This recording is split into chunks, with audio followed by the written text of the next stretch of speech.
In this week's Realty Rant, we're tackling home inspection.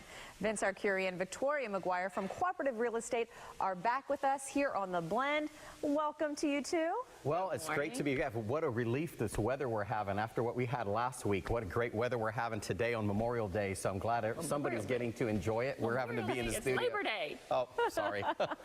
Hey, you know what? It kind of is one and the same. You get the Monday off. Hopefully you get the off, and we're glad that you are spending some time with us here because we're actually talking about home inspections. Of course, you know, home inspections are key when you're the buyer and you're, under contract. But you guys are saying, no. Sellers should take it a step further.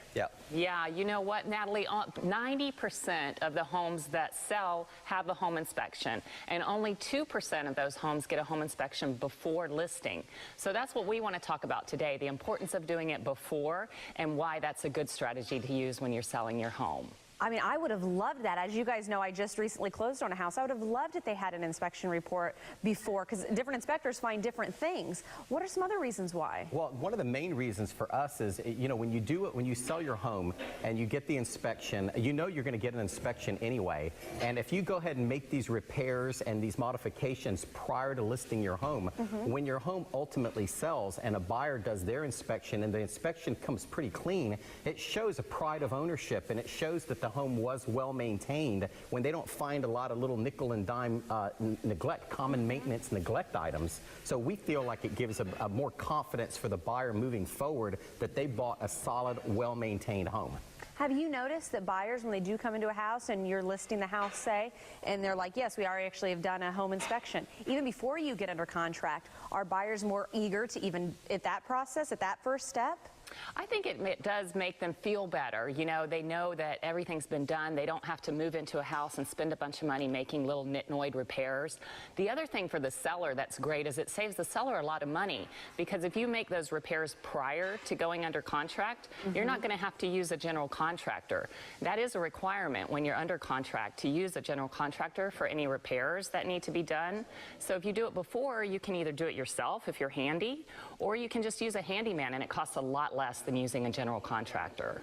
Wow, so really you're saving money. Nitnoid repairs, that's a big word for you, Victoria. I like it. I like it. Well, the segment is called Realty Rant. And I do want to go on a little bit of a rant here for consumers, that we find that most of the time when you do these contracts and a real estate agent, I'm finding, and that, they have the 80-20 rule. In real estate, you have the 7 rule, where 80% of the real estate is sold by 20%. Well, in real estate, 7% of the agents are selling 80% of the real estate. I find there's a lot of, and Tampa has some of the best real estate agents in the country.